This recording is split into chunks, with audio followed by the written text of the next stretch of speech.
میں نے اس کے فون پر اس سے رابطہ کرنے کی بہت کوشش کی۔ جب اس کے گھر گیا تو معلوم ہوا وہ گھر چھوڑ کر کہیں چلا گیا ہے۔ گھر والوں نے اسے تلاش کرنے کی بہت کوشش کی لیکن وہ کہیں نہیں ملا۔ وہ بستی بستی کریا کریا گھومتا رہا، کبھی اس شہر کبھی اس شہر، کبھی یہاں کبھی وہاں، شاید اس امید پر کہ اسے کہیں سے خلوص و محبت اور سچا پیار مل جائے، لیکن اسے ہر ایک بے وفا ہی نظر آیا۔ سب مفاد پرست۔ برے وقتوں کے لیے اس نے اپنے اکاؤنٹ میں کچھ رقم پس انداز کر رکھی تھی۔ ATM کارڈ اس کے پاس موجود تھا۔ وہ اپنا پیٹ بھرنے کا سامان اس کے ذریعے تو کر ہی لیتا تھا۔ کسی نے اسے فقیر سمجھا تو کسی نے کچھ اور۔ وہ مزدوروں کے ساتھ کام کراتا تو کبھی سبزی منڈی میں مزدوری کرتا۔ وہ سرد آہیں بھرتا، اپنے غم گشتہ محبت کو یاد کرتا کرتا مجنوں ٹائپ ہو گیا۔ وہ سیلانی کے نام سے مشہور ہو گیا۔ اس کی آواز اور مرزا غالب کی غزلیں اس کی پہچان بن گئی۔ یہ سندھ کا ہائی وے پر واقع ایک ہوٹل تھا جہاں پر میری بس خراب ہو گئی۔ میں بس سے اتر کر اس ہوٹل کی جانب چل پڑا۔ کنڈکٹر چیخ چیخ کر کہہ رہا تھا، بابا سائیں لوگوں، بس میں کوئی بڑی خرابی ہو گئی ہے، ابھی ایک بس پیچھے آ رہی ہے، اس میں فیملی والے افراد کو سوار کرا دوں گا، باقی جو افراد سنگل ہیں انہیں رات یہیں گزارنا ہوگی۔ ہم سب ڈرائیور اور کوچ سروس والوں کو بھلا بھلا کہتے ہوٹل کی جانب بڑھ گئے۔ ہوٹل کا مالک صوفی ٹائپ آدمی لگ رہا تھا، بڑے بڑے بال، داڑھی کھچڑی ٹائپ، سر پر ٹوپی، ہاتھ میں گٹار۔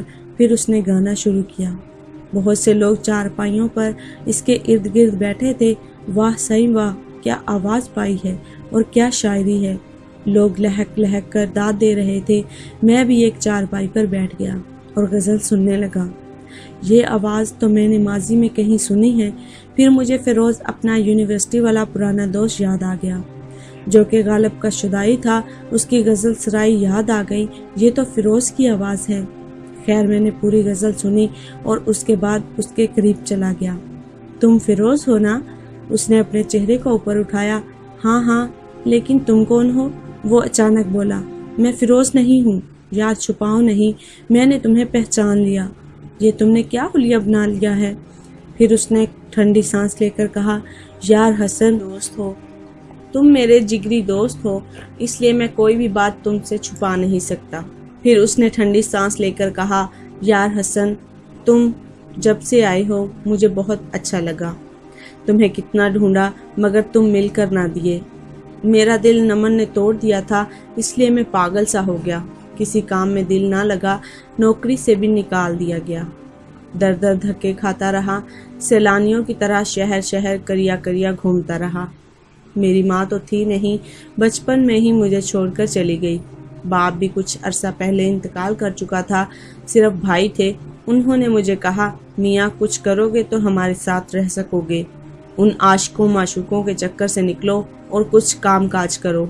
پھر ویسے بھی ایک اونچی سوسائٹی کے فرد ہیں، لیکن میں ایسا نہ کر سکا، اور جب روز بروز گھر میں تلخیاں بڑھنے لگیں تو ایک رات گھر سے کچھ پیسے لیے جو کہ میں نے برے وقتوں کے لیے جمع کیے تھے، ایک بیگ لیا اور گھر سے نکل پڑا۔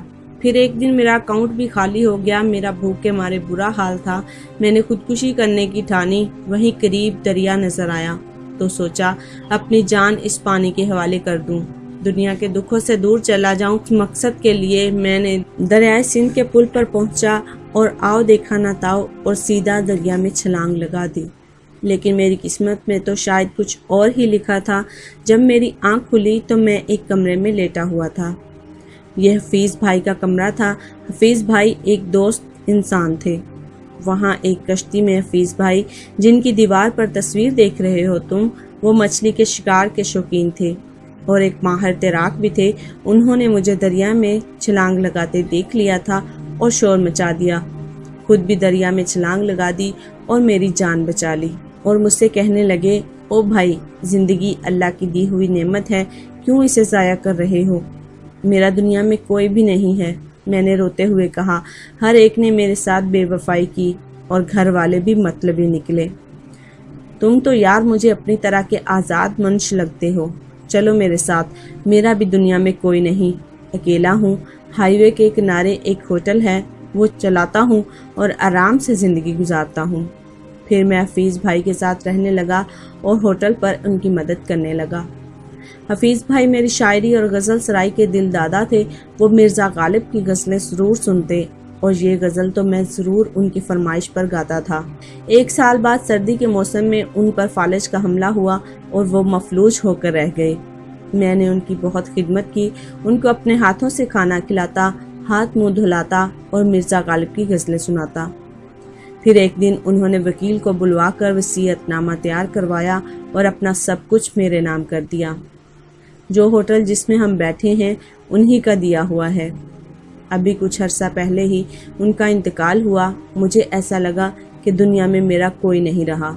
میں ایک مرتبہ پھر اکیلا ہو گیا، لیکن پیٹ کا جہنم بھرنے کے لیے تو روزگار کی فکر ضروری ہے نا۔ ہاں کیوں نہیں، میں نے اس کی تائید کرتے ہوئے کہا۔ اس لیے میں نے یہ ہوٹل مکمل طور پر سنبھال لیا، لیکن غزل سرائی میری فطرت سے نہ گئی اور آج بھی روزانہ رات کو غزل سرائی کرتا ہوں اور لوگ بھی شاید اس لیے یہاں آتے ہیں۔ پھر میں نے اس سے پوچھا کہ تم نے شادی نہیں کی؟ ہاں یار، میں نے گاؤں کی ایک سادہ اور اچھے گھرانے کی لڑکی سے شادی کر لی، جس سے میرے 2 بچے بھی ہیں۔ میں اپنی فیملی کے ساتھ اس ماحول میں اپنے آپ کو نہایت پرسکون محسوس کرتا ہوں۔ میں فیروز کی داستان سن کر بہت خوش تھا کہ وہ زندہ ہے اور ایک خوشحال مطمئن زندگی گزار رہا ہے۔